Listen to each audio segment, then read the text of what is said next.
The Dyatlov Pass incident remains one of the 20th century's most intriguing and, dare I say, terrifying of mysteries. 9 Soviet hikers perish under uncertain and suspicious circumstances.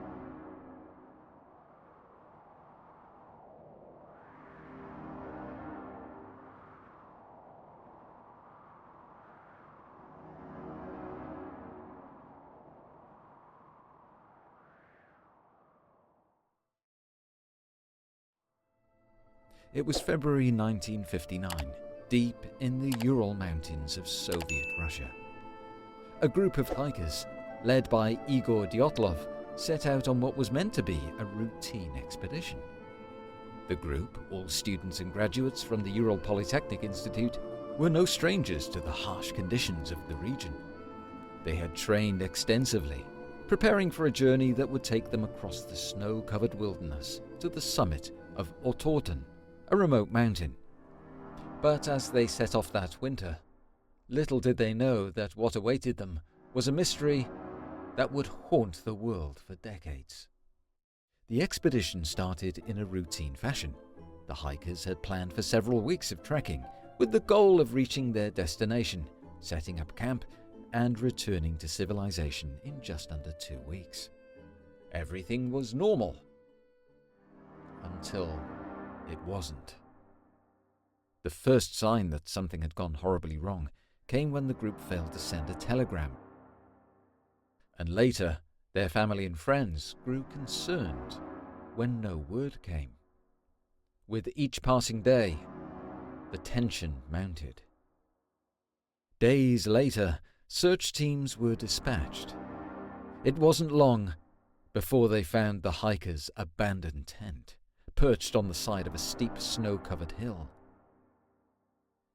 But as the investigators began to carefully examine the scene, they were immediately struck by the unsettling sight of the tent. It wasn't simply left behind in haste. It had been cut open from the inside.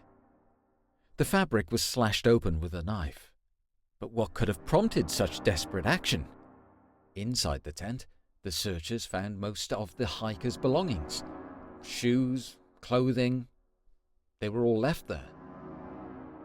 But curiously, there was no sign of the group.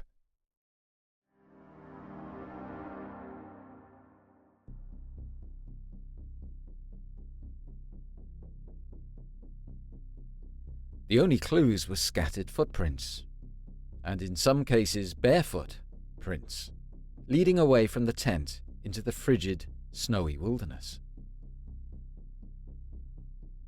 And the bizarre thing was that they could tell by the footprints that the hikers had essentially just walked calmly away from their tent. Walked calmly away from their tent into the deadly cold. Well, that's odd, isn't it?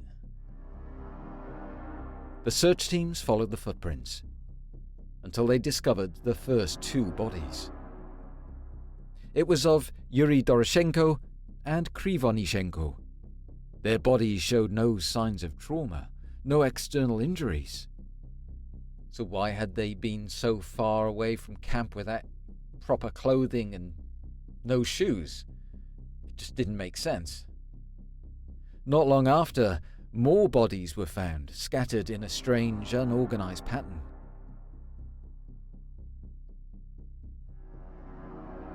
The others were found in various states of disarray, with their clothes either missing or torn from their bodies. The scene was eerily bizarre. But the true horror came when investigators discovered the bodies of the remaining hikers. One body in particular caught their attention. Lyudmila Dubinina was found lying in a deep ravine. Her injuries were unlike anything the investigators had ever seen. Her eyes were missing, and her tongue was removed. What could have been behind such a grotesque act? The other bodies showed similar injuries. Severe trauma, broken ribs, crushed skulls. Yet there was no signs of external violence, no weapons, no signs of struggle. The internal trauma was like as if they'd been involved in some kind of intense car crash. And yet the external signs just didn't match. But even more perplexing were the strange, unsettling details. Bodies had traces of radiation. This fact only deepened the mystery. So the idea that the hikers had been exposed to dangerous radiation, what was that all about?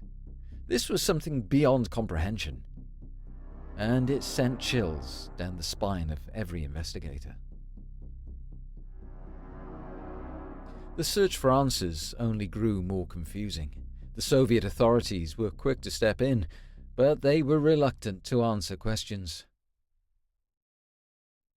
Speculations and theories began to emerge in the wake of the tragedy. Some thought that maybe they'd encountered a wild animal, perhaps a bear, but there were no tracks of animals, so it couldn't have been that. Others speculated that they had fallen victim to an avalanche, yet no signs of an avalanche were found in the area. Some even suggested that the hikers had been attacked by unknown forces, by something more sinister than any human could fathom. One theory, which has persisted to this day, involves the concept of infrasound sound waves that can induce feelings of panic, nausea, and disorientation. Some believe the hikers may have been driven mad by these mysterious sounds, prompting them to flee into the wilderness, unaware of the danger they were in. Others speculated that they were the victims of a secret military experiment, one that went terribly wrong. Perhaps the hikers had stumbled upon something they were never meant to see, an experiment that had gone awry, something that had led them to die in an unexplainable manner. The Soviet government's secrecy surrounding the incident only fueled these theories, as rumors of military tests and covert operations began to swirl. But the strangest and probably the most chilling of all theories was that the hikers had been attacked by something not of this world. Strange lights, in fact orange orbs, were reportedly seen in the sky on the night of the incident. Lights that were said to move erratically, disappearing and then reappearing in the distance. Could it be that the Dyatlov Pass incident was a result of a UFO encounter?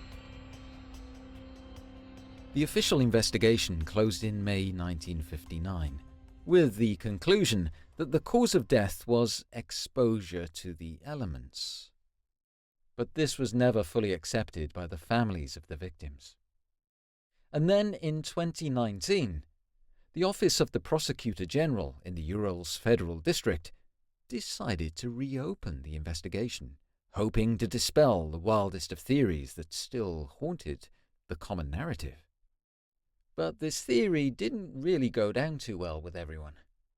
The office concluded that the incident was a result of a slab avalanche, and this was what forced the hikers to suddenly abandon their tent and run as much as 160 feet away. But because of the weather, they couldn't return, and they all froze to death. People never really believed in that particular theory. And then, in 2023, on the eve of the 64th anniversary of the tragedy, a Russian newsletter reported on a press conference that introduced a new theory. And this time, the relatives of the deceased hikers were definitely on board. The researchers suggested that a failed Soviet rocket launch caused a man-made disaster that struck the unaware hikers. Vladislav Karelin, one of the searchers back in 1959, and now a researcher of the Dyatlov Pass incident, claimed that the idea of an avalanche simply didn't ring true. Recalling the incident as a member of the search party, He remembered that there were stones sticking out of the snow. There just simply wasn't enough snow around to warrant an avalanche. And he elaborated on the entire search team seeing a fireball moving east to west in the area, similar to other witness testimonies regarding orange orbs being visible in the sky. In his own words, Caroline said, "Some object was flying from south to north, and then suddenly it changed direction and then went from east to west." Another researcher, Vadim Skibinsky, believes the fireballs were the exhaust gases of a launched rocket. Not only was the Soviet Union carrying out missile launch tests throughout February 1959, but reports also say the snow melted around the camp, but not in other places nearby, leading to the man-made conclusion rather than some kind of weather event. The research team believes the launching and a subsequent failure of an R-12 liquid single-stage medium-range ballistic missile resulted in a nitric acid fog reaching the tent. Since testing happened within range of the mountains, and because nitric acid is a colorless, highly corrosive mineral acid used as an oxidizer in liquid-fueled rockets that can cause confusion and pain, the continued search for the truth about the Dyatlov Pass incident may have moved well past exposure and avalanches, and instead, perhaps it was a fog, a nitric acid fog, that caused all of this. Even today, the mystery of what happened to the hikers remains unsolved. The Dyatlov Pass incident has left behind more questions than answers, and it continues to haunt the minds of those who study it. Was it a simple accident? Or was there something darker at play? Something that the hikers encountered in the mountains that cold winter night? Something beyond the grasp of human understanding? The tragedy of the Dyatlov Pass has become one of the most disturbing and enduring mysteries of the 20th century. A chilling tale of terror and the unknown that refuses to be forgotten. And as the wind howls through the desolate mountains to this day, one can't help but wonder, what really happened on that fateful night, and what, if anything, will ever truly explain the inexplicable horror of the Dyatlov Pass?